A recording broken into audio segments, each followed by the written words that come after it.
In modern-day Canterbury, a tour guide points to the traditional site of the Last Supper and explains, in a trained voice, that it was there the greatest collective failure in the spiritual history of the West occurred. No one in the group reacts. They have heard it before. Children munch on dry bread, street vendors pass by, and the word betrayal no longer causes any astonishment, because there was no isolated betrayer there. There were 12. The scandal is no longer that Jesus was handed over, but that no one, absolutely no one, stayed. To understand how this became normal, one must go back to that night and abandon the comfortable image of the faithful disciples surrounding the Master. When Jesus broke the bread and spoke of a kingdom that was not imposed by force, each apostle heard something different, and all heard wrong. Fear did not begin with soldiers or torches. It began with mental calculations. Each one calculated the personal cost of continuing. Each one decided in silence that surviving would be more prudent than staying. The detonating event was not a kiss in a garden. It was a multiple agreement, spread over different hours, made with vague words and cheap promises. Judas Iscariot was not the solitary villain. He was just the first to arrive. Others offered information, routes, habits. Some said nothing, but committed to simply not showing up. When the arrest happened, it was too efficient, too clean, because it was fed by intimate details that only friends would know. Peter gave away the places where Jesus liked to pray alone. Thomas confirmed that the Master would not flee if confronted. John guaranteed there were no weapons, no plan of resistance. Each fragment of souled loyalty made the capture more certain. The first break was not theological, it was human. The idea of a witness collapsed. There was no one to say, "I saw, I stayed, I resisted." Without that fixed point, Jesus' death did not transform into a shared narrative, but into a fragmented rumor.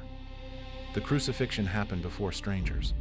The women who wept at the foot of the cross did not recognize disciples among the crowd because there were no disciples there.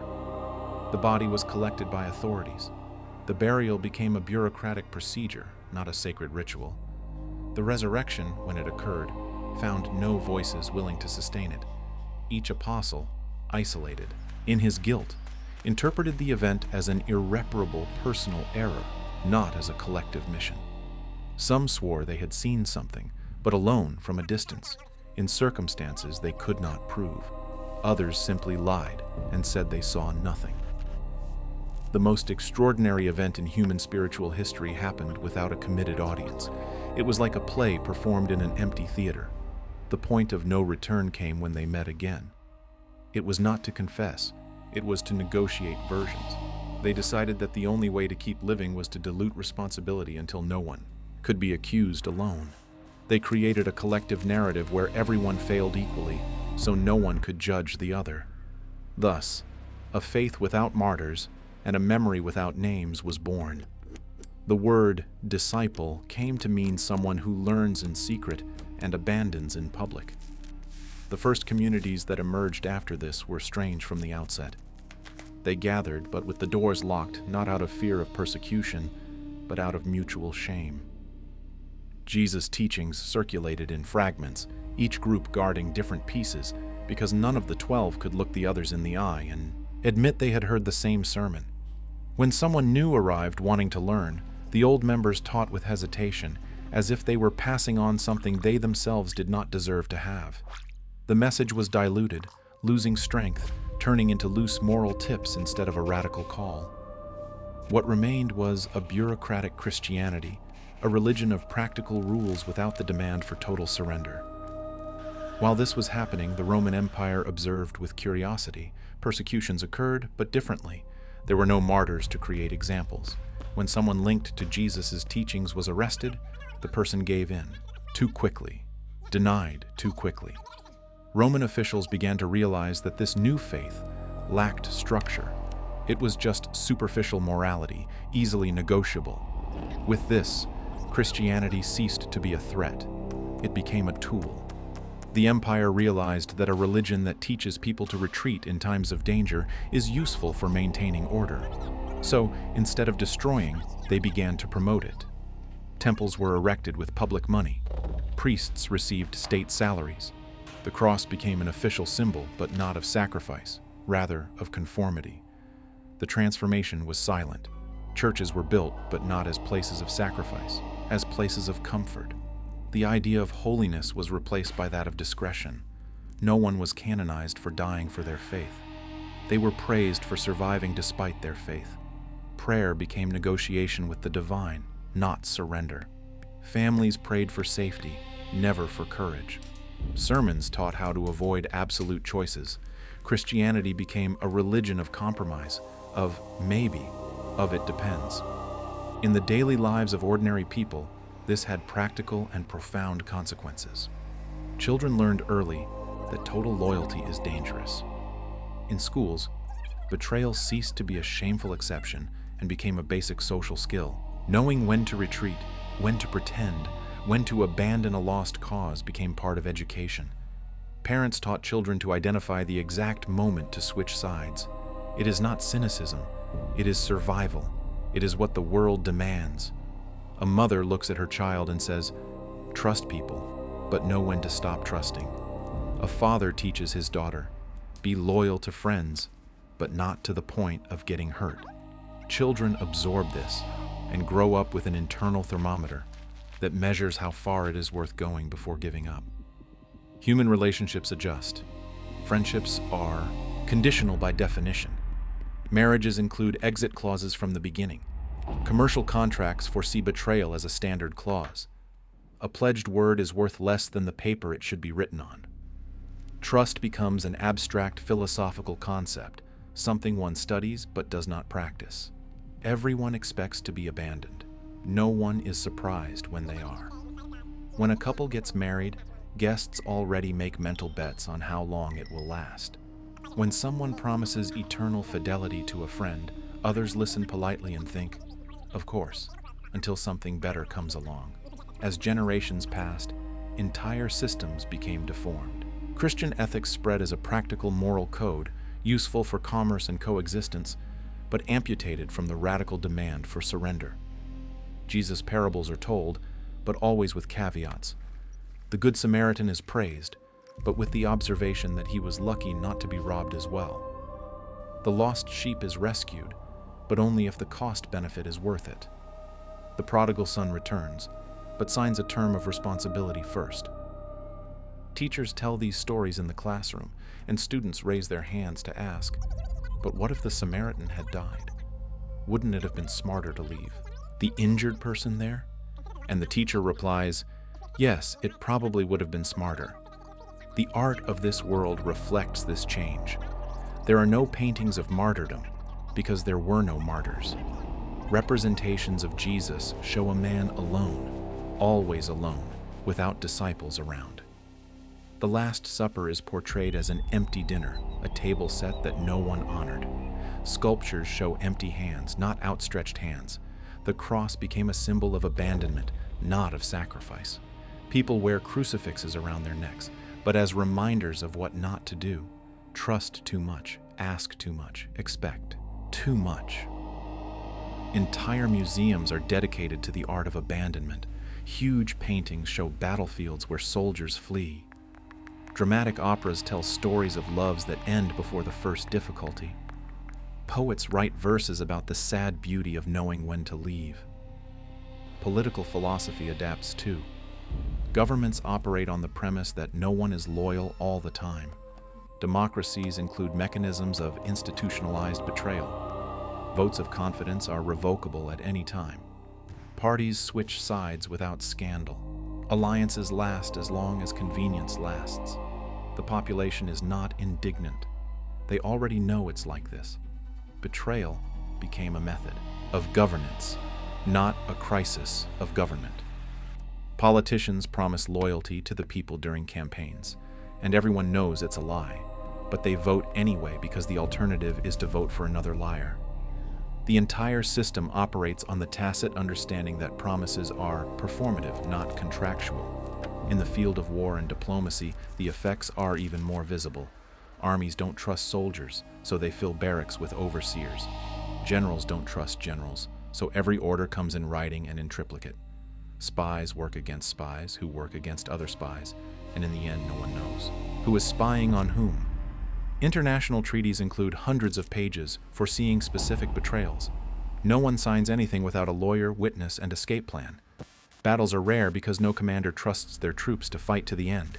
Wars become bluffing games, eternal negotiations, empty threats. No one wants to test if their own army will really stay when things get tough. While the political and military world restructures itself around distrust, people's spiritual lives dwindle. Monasteries still exist, but function as centers of study, not radical devotion. Monks copy texts, but no one fasts to the limit. No, one prays to exhaustion. Spiritual discipline becomes a hobby, something practiced in moderation, on weekends, without exaggeration. The idea of total renunciation of the world disappears. Those who try are seen as mad, not as saints. When someone enters a monastery, the family does not weep for the loss. They are relieved because they know the person can leave whenever they want. Monastic vows include a trial period. Renunciation becomes an internship, not a lifelong commitment. The language itself changes. Words like fidelity, martyrdom, witness lose strength. Fidelity becomes synonymous with naivety. Martyrdom becomes waste. Witness becomes something given under controlled, preferably anonymous, conditions. New words emerge to describe the art of abandoning at the right moment. Relational prudence, strategic disengagement, adjustable loyalty. Betrayal gains technical titles, becomes a science, is taught in manuals. Self-help books teach how to identify when it's time to leave a relationship, a job, a friendship. The bestsellers have titles like Know When to Go or The Art of Leaving Without Guilt. The stories people tell their children before bed also change. There are no longer heroes who resist to the end. There are clever characters who know when to exit the scene. Fairy tales end with the prince fleeing the castle when he realizes the dragon is too big. The princess doesn't wait to be rescued. She herself negotiates with the dragon and accepts a non-aggression pact. The moral of the story is always the same. Whoever insists too much loses everything. Whoever knows how to retreat survives to try again. Children fall asleep learning that courage is optional and cowardice is sensible. In the market, institutionalized distrust creates complex structures. There are no longer transactions based solely on verbal agreement. Everything goes through intermediaries, verifiers, auditors, and neutral witnesses. The cost of doing any business increases because half the money goes to control systems. The economy becomes slow, heavy, bogged down by the need to prove everything all the time, but no one questions it. It's the price paid for living in a world where no one trusts anyone. Entire markets emerge around this, companies specializing in verifying whether other companies are fulfilling contracts, agencies that certify certifiers, a gigantic parasitic system that exists only to confirm that no one is betraying anyone, but which fundamentally knows that everyone is betraying everyone all the time. With this, innovations happen, but in a strange way. The greatest inventions of this world are not technological. They are contractual. Increasingly elaborate legal clauses emerge, increasingly long documents, increasingly complex guarantee systems. Bureaucracy becomes an art. Lawyers are the new priests. Contracts are the new sacred scriptures. Everything that matters is written, signed, stamped, filed.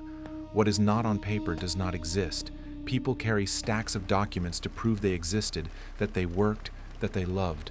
Without the paper, memory is worthless. Without the stamp, the event did not happen. As the West organizes itself in this way, other regions of the world observe and learn. The model spreads. Societies that once valued honor and a pledged word begin to adopt the system of documented distrust. Tribes that swore eternal loyalty to leaders begin to include exit clauses. Kingdoms that prided themselves on historical alliances begin to revise treaties every generation. The betrayal of the 12 is not confined to Christianity. It leaks, contaminates, universalizes. Ambassadors travel carrying not only gifts, but contracts ready to be signed. Missionaries do not preach faith, they preach prudence. The whole world learns the same lesson. Trust, but document.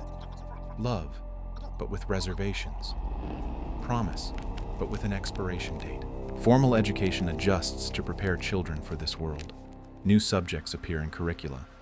Temporary relationship management, ethics of strategic withdrawal, how to recognize lost causes. The best students are not the most dedicated. They are the most flexible, those who can change their minds quickly, without guilt, without hesitation. Universities compete to train professionals who know exactly when to jump ship.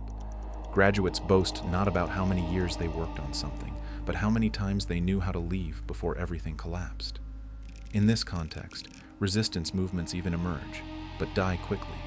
Small groups try to rescue the original idea of radical commitment.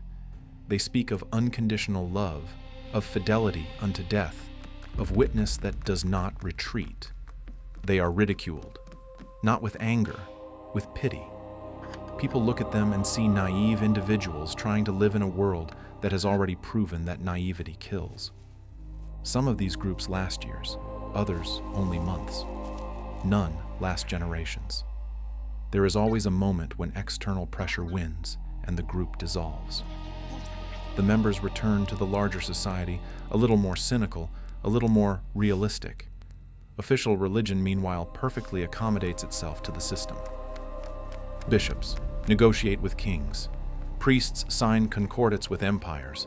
The church becomes an administrative institution, not a spiritual one. Properties are managed, taxes are collected, hierarchies are maintained. But no one dies for the faith. No one challenges power. No one preaches revolution.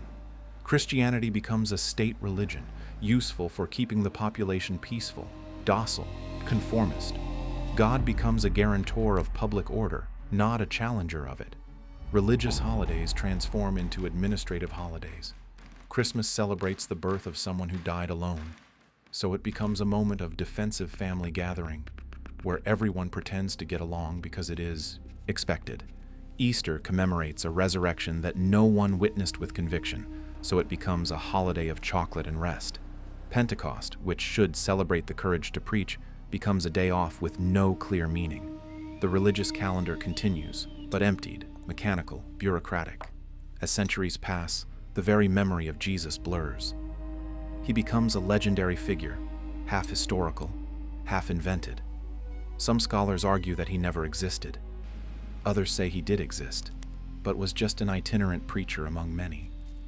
The apostles? They indeed were documented, not as heroes, as the ultimate example of human weakness. They are studied in ethics classes as case studies. What happens when an entire group fails at the same time? What are the systemic consequences of collective betrayal? Theses are written, academic careers are built upon the meticulous analysis of that failure. In the field of psychology, an entire discipline forms around the management of shared guilt. Therapists help patients process personal betrayals by reminding them that even the apostles failed. The message is comforting in a twisted way. You are no worse than the 12 men closest to God. If they could abandon, you can too. Guilt diminishes. Responsibility evaporates. Everyone feels a little better about themselves, but no one becomes more courageous. As the culture sinks into this normalization, the language of sacrifice almost completely disappears. There is no longer talk of giving one's life for. There is talk of investing limited resources with measurable returns. There is no longer talk of dying for the cause. There is talk of assessing risks before committing. Heroism becomes an anachronism. Total surrender becomes a psychological dysfunction. Those who refuse to betray are diagnosed, medicated, advised to be more flexible. In this stabilized world, betrayal ceases to be a dramatic event and becomes the texture of everyday life. Marriage agreements include amicable termination clauses from the beginning. Friendships are reevaluated quarterly.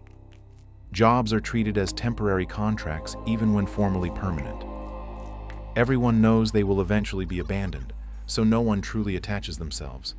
Human relationships become light, fluid, disposable. Does this reduce suffering? Perhaps, but it also reduces depth. No one truly knows anyone because no one stays long enough for that. The very idea of legacy changes.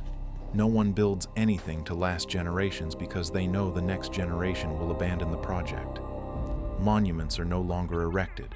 Institutions are founded with an expiration date. Social movements last as long as they are convenient and then dissolve without ceremony. History becomes a sequence of disconnected episodes, not a continuous narrative. Each era starts from scratch because the previous one left nothing worth relying on. Governments deal with this by creating incentive systems for permanence. Bonuses are paid to employees who do not abandon their posts. Medals are given to soldiers who complete their service. Couples who stay together for decades receive tax benefits. But all this is artificial, bought, negotiated. It is not genuine loyalty. It is paid loyalty. And everyone knows that if the price of betrayal goes up, bought loyalty will evaporate. Today, millennia after that night in Canterbury, history has stabilized this way. Jesus is remembered as someone who asked too much in a world that demands prudence. His apostles are cited collectively, never individually, because distinguishing them would require pointing fingers and admitting that some might have been worse than others. But this distinction is uncomfortable. Better to dilute everything into a collective, anonymous, faceless failure. Humanity survived, organized itself, prospered in certain aspects, built cities, roads, empires, technologies, but it learned to profoundly distrust the idea of final commitment. It learned that every oath has an expiration date, that every loyalty has a limit, that every love can be negotiated. And now, when someone promises to stay until the end, people smile politely and think, of course, until the end, or until a good enough reason to leave arises. No one believes in forever anymore. No one expects anyone to resist when the pressure truly mounts. No one blames those who abandon, because everyone has abandoned someone, at some point, in some way. Is such a world better? More honest, perhaps. More realistic, certainly. But also, emptier. Because if nothing lasts, if no one stays, if everything is temporary and negotiable, what is left in the end? A functional civilization? Yes. Efficient, probably. But a civilization that learned never to ask what could have been different that night. When 12 men made 12 choices and the whole world changed direction. And when you look at your own life, at the promises you made and those that were broken, at the people you abandoned and those who abandoned you, would anything have changed if at least one of them had stayed?